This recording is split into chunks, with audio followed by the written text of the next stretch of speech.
Okay buddies, आज हम देखने वाले हैं काइजू नंबर 8 के एपिसोड 3 को। एपिसोड के स्टार्ट में शिनोमिया काफका से पूछ रही होती है, आपके अंदर से काइजू की स्मेल क्यों आ रही है। इचिकावा यहाँ पर बात को हैंडल करते हुए कहता है, हम काइजू डिस्पोजल के अंदर काम करते हैं ना, तो शायद इसीलिए आ रही होगी। शिनोमिया कहती है, तो तुम जैसे लोग भी यहाँ पर आ रखे हो। लेकिन तभी यहाँ पर शिनोमिया पीछे मुड़ती है और वो देखती है कि काफका अपनी गाड़ी को खुद ही सीधा कर लेता है। ये देखकर शिनोमिया शॉक हो जाती है और वो खुद से कहती है, क्या इस बंदे के पास खुद का प्राइवेट सूट है। तभी काफका यहाँ पर अकड़ के कहता है, तुम बच्चे, मेरा नाम है काफका, याद रखना। लेकिन काफका की इतनी मेहनत करने के बाद भी यहाँ पर शिनोमिया 55 नंबर स्लॉट में अपनी गाड़ी पार्क कर लेती है। शिनोमिया कहती है कि उसको ऐसा लग रहा था कि ये सारे एग्जाम ऐसी फॉर्मेलिटी के लिए हो रहे हैं, लेकिन शायद अब एग्जाम देने में मजा आए। और अब यहाँ पर शिनोमिया काफका को चैलेंज करते हुए आगे बढ़ जाती है एग्जाम देने के लिए। शिनोमिया के जाते ही इचिकावा काफका के ऊपर भड़कने लगता है और उससे कहता है, आपने अपनी पावर क्यों शो करी यहाँ पर। काफका कहता है, अरे बड़ी कमाल की बात है ना, उसने देखा नहीं कि मेरा हार्ट ट्रांसफॉर्म हुआ था। लेकिन काफका की इस बात पर इचिकावा और भी ज्यादा भड़क जाता है। अब यहाँ पर ये दोनों बहुत ज्यादा शोर मचा रहे थे कि तभी यहाँ पर दो गार्ड आके इन्हें कहते हैं, तुम दोनों यहाँ पर इतना शोर क्यों मचा रहे हो, कोई दिक्कत है क्या। इचिकावा कहता है कि हमें कोई दिक्कत नहीं है। एंड यहाँ पर ये दोनों एग्जाम देने के लिए आगे बढ़ जाते हैं। अंदर जाते हुए यहाँ पर काफका सोच रहा होता है कि उसने गिव अप कर दिया था, लेकिन अब उसके पास एक लास्ट चांस है मीना के साथ खड़े होने का, और इस बार वो गिव अप नहीं करेगा। अगली सीन में काफका बता रहा होता है कि इस टेस्ट के दो पार्ट होते हैं, एक होता है फिटनेस टेस्ट और एक होता है एप्टीट्यूड टेस्ट। एप्टीट्यूड टेस्ट में या तो आप पास होंगे या तो आपका घर का टिकट कट जाएगा। इसका मतलब ये है कि यहाँ पर काफका को फिटनेस टेस्ट में ज्यादा से ज्यादा स्कोर करना पड़ेगा। यहाँ पर हमें दिखाया जाता है कि काफका टेस्ट तो दे रहा है, लेकिन उसकी फिजिकल टेस्ट में हालत बहुत ज्यादा खराब दिखाई दे रही है। ऑब्वियस सी बात है, वो एक 32 साल का आदमी है, तो भाई कमजोरी तो आएगी ही। यहाँ काफका एक रेस के अंदर होता है जहाँ पर वो अपनी पावर का यूज करने की सोच रहा होता है, लेकिन वो ऐसा करता नहीं है और रेस खत्म होने के बाद उसकी रैंक बहुत ज्यादा बेकार होती है। तभी यहाँ पर शिनोमिया काफका के सामने आकर उसका मजाक उड़ाने लगती है। काफका को यहाँ पर शिनोमिया की बातों को सुनने के बाद बहुत शर्म आ रही होती है, क्योंकि उसने टेस्ट शुरू होने से पहले बहुत अकड़ में कहा था कि मेरा नाम याद रखना। मजाक उड़ाने के बाद शिनोमिया यहाँ से चली जाती है। तभी यहाँ पर इचिकावा आके काफका से कहता है, मुझे अच्छा लगा आपने अपनी काइजू पावर का इस्तेमाल नहीं करा। काफका कहता है कि सबने यहाँ तक पहुँचने में बहुत मेहनत करी है, और अगर मैं अपनी पावर का यूज करता तो ये सबके लिए गलत रहता। लेकिन उसको इस बात का भी दुख हो रहा होता है कि उसने अपनी पावर का यूज नहीं करा और उसकी इतनी ज्यादा घटिया रैंक आई। इसके बाद अगला सीन होता है मीना के ऑफिस का। यहाँ पर ये बंदा मीना को सारे एप्लीकेंट्स की एप्लीकेशन दे रहा होता है। यहाँ पर मीना काम करते करते उस बंदे की बातें भी सुन रही होती है। इसके बाद अगला सीन फिर से टेस्ट का होता है। यहाँ पर इचिकावा हारुइची इजुमा नाम के बंदे के बारे में बता रहा होता है। इचिकावा बताता है कि हारुइची टोक्यो न्यूट्रलाइजेशन यूनिवर्सिटी से टॉप होकर ग्रेजुएट हुआ है और इस साल का सबसे ज्यादा प्रॉमिसिंग बंदा भी यही है। इसके बाद वो इहारू फुरुहाशी नाम के बंदे के बारे में बताता है। ये स्टूडेंट एक पावर हाउस है और एक टॉपर भी। इसके बाद इचिकावा आओई कागुराकी के बारे में बताता है। इस बंदे ने डिफेंस फोर्स को ज्वाइन करने के लिए अपनी एक सबसे बढ़िया जॉब छोड़ दी। इचिकावा ये भी बताता है कि इस साल न्यूट्रलाइजेशन यूनिवर्सिटीज और कॉलेजेस से बहुत सारे एप्लीकेंट्स आए हैं और ये सारे के सारे एलीट ऑफिसर्स बनना चाहते हैं। काफका इचिकावा की सारी बातों को सुनने के बाद कहता है, अच्छा तो ये रीजन है कि ये सारे के सारे इतना अच्छा परफॉर्म कर रहे हैं। लेकिन इन सभी कैंडिडेट्स में सबसे ज्यादा जो टैलेंटेड है वो है शिनोमिया, क्योंकि इसने बस 16 साल की उम्र में ही कैलिफोर्निया न्यूट्रलाइजेशन यूनिवर्सिटी से ग्रेजुएशन कर ली और यहाँ पर सभी कैंडिडेट्स इसी को ही हराने में लगे हुए हैं। शिनोमिया यहाँ पर काफका के पास फिर से आती है और उससे कहती है, तो आपको पता चली गया कि मैं कौन हूँ। लेकिन काफका उसको पकड़ के कहता है, मुझे माफ कर दो, मुझे पता नहीं था कि तुम इतनी अच्छी हो। काफका को यहाँ पर शिनोमिया के साथ ऐसी हरकतें करते हुए देख कर शिनोमिया के गार्ड्स उसको पेल देते हैं। शिनोमिया काफका के पास आके कहती है, चलो देखते हैं कि आज आप कितनी बार पिटोगे ऐसे। लेकिन काफका गुस्से में आकर शिनोमिया को कहता है, तुम बस देखती जाओ, मैं तुम्हें हरा कर रहूंगा। इचिकावा यहाँ पर आके काफका को बताता है कि टेस्ट के दूसरे स्टेज के अंदर पिछले 2 सालों से काइजू की बॉडी को डिस्पोज करने का काम दिया जा रहा है, ताकि इस चीज से कैंडिडेट्स को ये पता चल जाए कि उनका काम बस काइजू को मारना नहीं है, उनको डिस्पोज करना भी है। और यही रीजन था कि इचिकावा ने काइजू को डिस्पोज करने की जॉब ली थी। ये सुनकर यहाँ पर काफका मोटिवेट हो जाता है और कहता है, अब तो तेरा भाई फाड़ देगा। इसके बाद अगले सीन में ये लोग एक बहुत बड़े से गेट के सामने होते हैं एंड यहाँ पर ये बंदा खड़ा होता है जो कि मीना के साथ था। इसका नाम है होशिनो, जो कि 3rd डिवीजन का वाइस कैप्टन है और इस साल ये बंदा 2nd स्टेज के एग्जाम का हेड है। होशिनो यहाँ पर बता रहा होता है कि सभी कैंडिडेट्स को अपना एप्टीट्यूड टेस्ट इसी एरिया में देना होगा। ये कहने के बाद यहाँ पर होशिनो गेट खोलता है एंड यहाँ पर इन लोगों को काइजू को ढूंढना है और उनको मारना है। ये सुनने के बाद इचिकावा और काफका हैरान हो जाते हैं, क्योंकि उन्हें लग रहा था कि इन्हें काइजू की बॉडी को डिस्पोज करना होगा, लेकिन इन्हें तो यहाँ पर एक जिंदा काइजू को मारना है। गेट खोलने के साथ ही यहाँ पर एक बड़ा सा काइजू इन कैंडिडेट्स की तरफ बढ़ता है,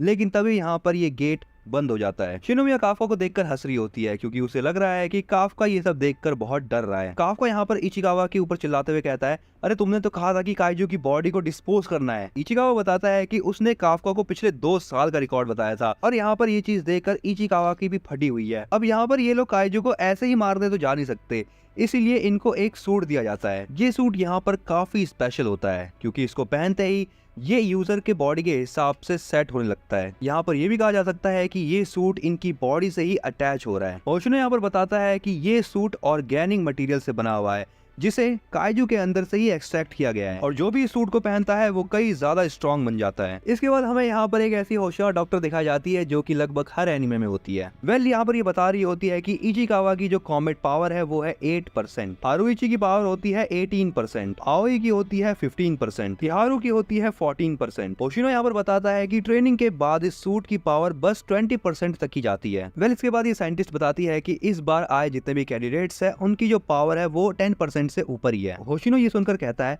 लगता है इस साल बढ़िया कैंडिडेट्स मिलने वाले हैं। होशिनो की ये बात कोई नई नहीं है, ये बात हमें हर एनिमे में सुनने को मिलती है क्योंकि सबसे बढ़िया बैच वही होता है जिसके अंदर मेन प्रोटैगनिस्ट रहता है। एनीवेज यहाँ पर जो शिनोमिया की कॉम्बैट पावर है वो है 46% और ऐसा क्यों है ये बात तो भाई साइंटिस्ट को भी नहीं पता। होशिनो ये चीज देखकर कहता है कि ये लड़की तो पहले से ही एलीट ऑफिसर के लेवल की है। साइंटिस्ट भी यहाँ पर कह रहे होते हैं कि ये लड़की तो अभी तक की सबसे तगड़ी टैलेंट है। इचिकावा को यहाँ पर टेंशन होने लगती है कि उसका कॉम्बैट पावर 8% ही क्यों है, लेकिन होशिनो कहता है चिंता मत करो, पहले टाइम के मुकाबले 8% एक अच्छा नंबर है और तुम्हें टेंशन तब होनी चाहिए थी जब तुम्हारा 0% होता, क्योंकि 0% वाले हमेशा फेल होते हैं। और तभी यहाँ पर हमें दूसरी तरफ दिखाया जाता है कि काफका की जो कॉम्बैट पावर है वो है 0%। काफका यहाँ पर बहुत ज्यादा ट्राई कर रहा होता है लेकिन उसकी कॉम्बैट पावर नहीं बढ़ रही होती। शिनोमिया काफका को देखकर मनी मन सोच रही होती है, आप अपनी असली पावर क्यों नहीं दिखाते जो कि आपने पार्किंग लॉट में दिखाई थी, क्योंकि एग्जाम अब खत्म होने वाला है। यहाँ पे अब सभी कैंडिडेट सूट पहन लेते हैं और होशिनो आकर सबसे कहता है, चलो अब टेस्ट को शुरू करा जाए। इसके बाद वो टेस्ट साइट पे आता है और टेस्ट को एक्सप्लेन करता है। होशिनो यहाँ पर बताता है कि उनका यहाँ पर एक टारगेट है जो कि है एक बड़ा सा होंजू काइजू और 36 छोटे योजू काइजू। देखो बडीज, यहाँ पर काइजू को उनके साइज के हिसाब से 2 भागों में बांट रखा है। पहले है बड़े काइजू जो कि है होंजू काइजू और दूसरे होते हैं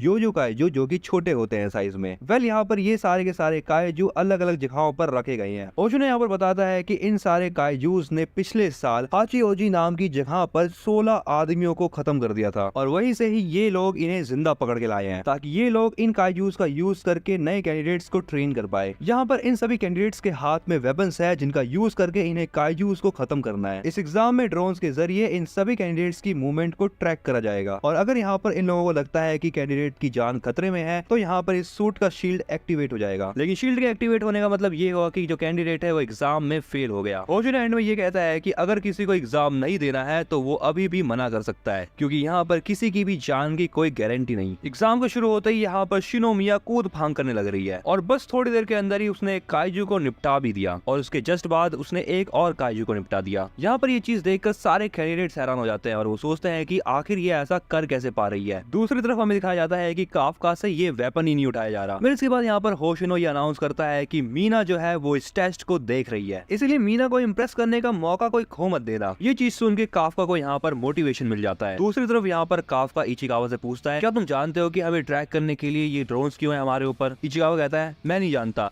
क्योंकि अगर उन्हें काइजू की गिनती करनी थी तो उनके ऊपर वो ट्रैकर लगा के कर सकते थे। काफका कहता है ऐसा इसलिए है क्योंकि ये लोग ये चीज देखने की कोशिश कर रहे हैं कि हम लोग सिचुएशन को कैसे हैंडल करते हैं। काफका कहता है इन सारी चीजों का मतलब ये है कि हमें अटैकर्स को सपोर्ट करना है। इसके बाद यहाँ पर काफका और इचिकावा एक काइजू की तरफ भागते हैं जिसके ऊपर बाकी कैंडिडेट्स अटैक कर रहे होते हैं। यहाँ पर ये कैंडिडेट्स जिस काइजू से लड़ रहे होते हैं काफका ने इसको पहले भी डिस्पोज कर रखा है। तभी यहाँ पर काफका इस काइजू के ऊपर एक स्टन ग्रेनेड फेंक के मारता है। इस चीज से यहाँ पर ये काइजू डिस्ट्रैक्ट हो जाता है। काफका बताता है कि इस काइजू की आंखें कमजोर होती है लेकिन इसकी सुनने की शक्ति बहुत अच्छी है, इसीलिए अगर ये काइजू एक बार फ्रीज हो जाए तो ये बहुत ज्यादा आसान टारगेट बन जाता है। काफका यहाँ पर बाकी अटैकर से कहता है कि इस काइजू के पेट पर मारो क्योंकि इसकी स्किन वहाँ पर बहुत पतली होती है। बाकी कैंडिडेट्स काफका की बात मानते हैं और ऐसा ही करते हैं। ऐसा करते ही यहाँ पर काइजू का पेट फट जाता है और काइजू वहीं के वहीं ढेर हो जाता है। ये चीज देखकर हारुइची काफका को कहता है, अरे तुम्हारा थैंक्स शिनोमिया के दोस्त। काफका उसे कहता है कि वो शिनोमिया का दोस्त नहीं है। मीना भी यहाँ पर काफका को ये सब करते हुए देख रही होती है। वेल यहाँ पर दूसरी तरफ काफका भागते भागते कह रहा होता है कि उसने इतने सारे काइजूस डिस्पोज कर रहे हैं कि उसके पास काइजूस का बहुत सारा नॉलेज है, एंड अब यहाँ पर काफका इसी नॉलेज का यूज करके इस एग्जाम को पास करेगा। ये लोग यहाँ पर भागे रहे होते हैं कि तभी एक काइजू काफका को पकड़ लेता है, एंड यहाँ पर काफका के मुंह से भी खून निकलता है। वेल यहाँ पर ये काइजू काफका को उठाकर दूर पटक देता है। कंट्रोल रूम में यहाँ पर सबको पता चल जाता है कि काफका को इंजरी आई है और अब वो लड़ने लायक नहीं बचा। वेल अब यहाँ पर ये काइजू धीरे धीरे करके काफका की तरफ बढ़ रहा होता है। काफका को यहाँ पर लग रहा होता है कि अब वो फेल होने वाला है, क्योंकि अब थोड़ी देर में वो लोग